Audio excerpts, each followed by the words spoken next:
Shabbat Shalom, nous sommes Parashat Korah.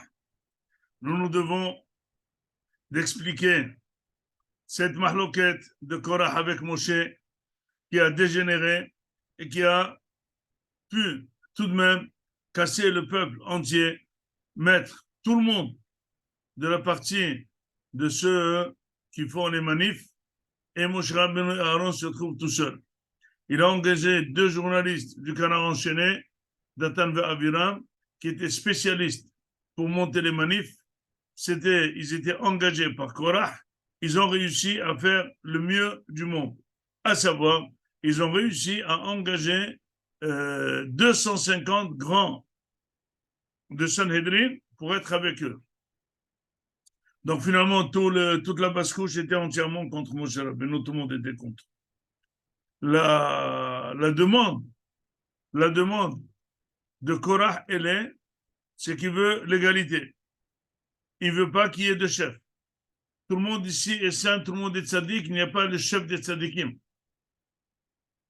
La raison provoquée par Hazal, qui est dite par Hazal, ils ont dit que finalement, Korah, il voulait une place. Un cousin plus loin que lui, il a eu une place. Et il pense que, d'après l'ordre de la cousinerie, c'est lui qui devrait y être. Il n'est pas là, il a rouspété. Qu'est-ce qu'il a rouspété? Il a rouspété que toute l'affaire de Moshe Rabbeinu, c'est une affaire de famille, il fait ce qu'il veut. Il ne reçoit aucun message d'Hachem. Et finalement, tout le monde y a cru. Donc finalement, c'est peut-être une raison légitime de faire la guerre. Mais Moshe Rabbeinu l'a tout de suite, en 1 minute, cadré, en lui disant, puisque tu es contre mes décisions, viens, on va faire un vote demain. Celui qui sera élu, celui qui sera élu. Korah, il n'a pas compris qu'il a glissé sur une peau de banane, qu'il est d'accord. Comment tu es d'accord? Ça veut dire que demain, tu peux prendre la place de Moshe? Mais toute la raison des manifs, c'est de dire qu'on a besoin de personne. Et maintenant, tu vas être toi le chef des manifestants. Tu te contredis toi-même. On voyait très bien que énormément de manifs à Paris. Mais finalement, il y a des chefs qui gèrent. C'est eux qui veulent avoir le crédit. Après, ils parlent au nom des manifestants. Et après, ils deviennent, eux, un parti politique. Ils veulent diriger. Il y a toujours quelqu'un à la tête. Mais comment tu peux accepter ça? Comment ta thèse, elle peut t'accepter? Parallèlement à ce que tu proposes, qu'il n'y aurait aucun chef, donc on va annuler même Moshe Rabbeinu et même Aaron, toi tu ne crois pas. Moshe Rabbeinu il réplique, il dit, mais de toutes les façons, ta thèse elle est fausse. Parce que tu es Lévi. Lévi, il a des super droits par rapport à Israël. Pourquoi tu n'abandonnes pas tes droits toi-même? Et dire, moi je suis un simple soldat, je suis comme tout le monde. Ta supériorité de Lévi, tu la comprends. Tu voudrais une supériorité arriver comme les Kohanim, Moshe Rabbeinu. Et tout ça par une thèse qui dit que tout le monde soit la même chose. Comment ça peut être? Il se contredit dans la même phrase, mais ça ne change rien. Mais tout ça ne nous intéresse pas, nous n'allons pas rentrer dans ce domaine parce que c'est aussi très grand, très, très vaste à expliquer. Et puis, ce n'est pas le sujet. Le sujet est que Hachamim, ils ont dit que finalement tout dépend de la femme. On ne voit pas du tout le rôle des femmes, on ne parle pas d'ici. Il n'y a pas un parti de femmes, personne ne parlait de la femme. Eh bien, sachez que Hachamim, ils analysent. Il y a ce qu'on appelle une radio normale, une radio normale, qu'on fait un scanner, et après on fait un MRI. Eh bien, quand on voit quelque chose dans la mairie, on ne le voit pas dans le scanner, et puis on ne le voit pas dans une radio toute simple. C'est tout simple. Hachamim, ils ont dit que finalement, si on scanne, on fait un MRI réellement de Korah, il est animé par les forces de sa femme. Pourquoi? Parce qu'il fait quelque chose d'illogique. Il est en train de casser Torah Israël. Il est en train de casser toute la Kabbalah. Et lui-même, il était piqué, il était Gdoladol, il était Tamid Hacham. On ne peut pas admettre que quelqu'un qui était à la Rama de Moshe Rabbeinu faire des choses pareilles. C'est pas possible. Donc, s'il l'a fait, c'est qu'il était poussé. Comment? Par sa femme. Il dit, mais comment une femme peut induire un homme tellement bas et le casser? Eh bien, disent Hachamim, une femme intelligente, elle construit sa maison. Une femme qui n'est pas intelligente, elle la détruit. En d'autres termes, la femme intelligente et pas intelligente qui construit une maison, la différence est que la femme intelligente peut la conserver construite, et la femme bête, elle peut prendre un marteau et le détruire. Et bien, la femme de Korah, elle a pris un marteau, elle a détruit toute sa famille, elle a détruit son mari, elle s'est détruite, ils ont été engloutis entièrement, une perte sèche. Mais qu'est-ce qu'elle aurait fait, Korah, la femme de Korah? Elle disait, toi, tu peux avoir la place de Moshe. Mais d'accord, elle peut dire, mais raisonne ta femme. Dis-lui que c'est pas logique. Eh bien, sachez que c'est le but de cette rachat, que finalement, l'homme travaille avec la raison. Mais une femme peut le diriger. Comment elle peut le diriger? Si jamais il est plus fort qu'elle dans la raison, dans l'intelligence. Comment une femme peut le diriger? Mais il faut savoir que tout simplement, l'homme a l'esprit tout à fait cartésien, mais la femme, elle a l'esprit du regesh sentimental. Et sachez que quand l'esprit cartésien et l'esprit sentimental se rencontrent, c'est toujours l'esprit sentimental qui emporte. Pourquoi? Parce qu'il n'y a pas de logique. C'est les sentiments. Une femme qui ne donne pas de kavod à son mari, le mari, il est perdu. Il n'est pas de bonne humeur. Il n'est pas bien dans sa peau. Bien qu'il a une secrétaire qui lui fait le kavod, un aide qui lui fait le kavod, il est très bien admis dans son travail, il est riche, il a une belle voiture et tout, eh bien, si la partie de sa femme ne lui donne pas de kavod, il est entièrement déséquilibré.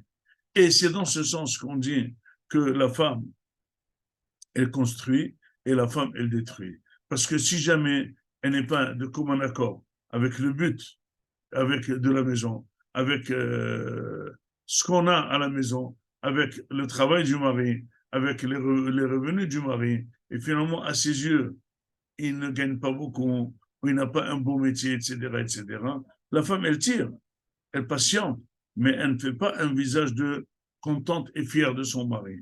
Une femme qui ne dit pas, qui ne sent pas qu'elle est fière de son mari le sent. Quand il le sent, il sent une faiblesse. Quand il sent une faiblesse, il veut absolument plaire à sa femme. Et finalement, il fait parfois des bêtises. Il fait parfois des choses illogiques. Il peut dire, dispute-toi avec ton frère. Il se dispute avec son frère. Il lui dit des choses illogiques. Il dit, mais c'est pas grave. Il dit, je crois que c'est ta femme qui te pousse à ça. Eh bien, peut-être oui. Peut-être oui. Pourquoi? Parce que quand la femme, elle excite la personne, elle arrive à faire à son mari quelque chose de très pas logique. Et c'est pour ça que Hakamim nous ont dit, faites attention, il faut toujours être sûr que la femme est fière de toi. Ne te marie pas avec une femme qui va tout de même être un petit peu supérieure à toi ou bien pas fière de toi, parce que finalement, elle va te casser le moral, elle va tu vas être toujours mécontent, tu vas toujours être mendiant de son appréciation, elle ne te la donnera pas, et finalement, tu es écrasé par ça. Donc, ça ne sert à rien d'être marié avec une femme qui ne t'apprécie pas. Ça ne sert à rien d'être marié avec une femme qui n'est pas fière de toi. Elle te cassera, elle te fera faire les plus grandes bêtises, et tu le feras pour lui faire plaisir. Finalement, tout le monde parlera. Et après, elle dira que c'est ta faute. Et c'est pour ça qu'ils ont dit Hakamim, Nashim Bantabeta. En d'autres termes, Hazal, ils ont dit aussi quelque chose. Qu'il faut savoir que quand la maison se détruit, ce n'est pas la maison du mari qui se détruit, c'est sa maison. Hakamim, ils ont dit la maison, elle est entièrement à la femme. Elle n'est pas la maison du mari et de la femme. La maison, elle est à la femme. Quand elle l'a construit, elle est la seule responsable et il faut l'applaudir. Quand elle l'a détruit, eh c'est la seule responsable, il faut la maudire. Parce que c'est elle, c'est elle qui détient, qui détient la clé. Comme dit, une fois, on a raconté une histoire. Il dit qu'une fois, un Russe, il voulait aller dans une banque et prendre le coffre. Mais il dit, comment je vais faire? Il y a à la porte de la banque un surveillant très gros et tout, il va m'avaler. Qu'est-ce qu'il a fait? Il s'est mis en tenue de policier, il est rentré, il a demandé au caissière, donnez-moi la caisse. Tout de suite, il y avait là-bas un policier civil, il lui a mis le pistolet sur lui aussi avait un pistolet sur lui, il lui a fermé les mains. Et ils sont sortis, il le conduit à la police. Alors, tout le monde voit que c'est quelque chose de bizarre. Le policier civil, quelqu'un qui n'est pas civil, il conduit un policier à la police. Alors, un voisin du policier, il a dit, qu'est-ce qui se passe? Il dit, tu as vu ça? Que moi, je suis le policier et un nulard, il m'a pris, c'est lui qui qui me tire, il m'a enfermé mes mains. Alors il lui a dit, mais attends 2 secondes, si tu es policier, où est la clé pour ouvrir les azikim?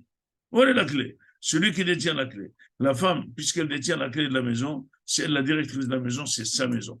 C'est vrai que Hakamim, ils ont dit, la Torah, c'est marqué que la femme, c'est une aide.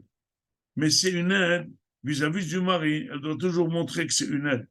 Mais il faut savoir qu'elle détient les clés de la maison, de la réussite et de la non-réussite. Et donc ça, c'est vraiment une rachat pour les femmes. C'est pas la peine de dire c'est à cause de son mari. Chaque femme doit être fière de son mari. Elle doit être sûre qu'elle a reçu le meilleur mari du monde et ne pas faire des comparatifs superlatifs, être content de ce que Hachem nous a donné et conserver son mari chez elle et être fier de sa maison, parce que quand on est ensemble, on a des envies de détruire la maison, mais quand on est seul, on sent vraiment que la maison est détruite. La Gemara dit que pour une femme, elle est toujours plus contente d'être à deux, même avec un mari qui ne vaut pas le coup, que d'être tout seul. Mais ici, il s'agit d'une femme de Korah qui était une femme très importante, Korah qui était un homme très important, une famille très réussie, mais avec des idées zigzag. Elle a détourné l'esprit de son mari et elle a tué tout le monde. Par contre, la femme de On Ben Pellet, qui voulait le sauver, elle l'a empêché d'aller à la manif, elle a découvert ses cheveux, elle a renvoyé tout le monde de ne pas le chercher à la manif, elle a réussi à conserver son mari. À nous la bouteille de savoir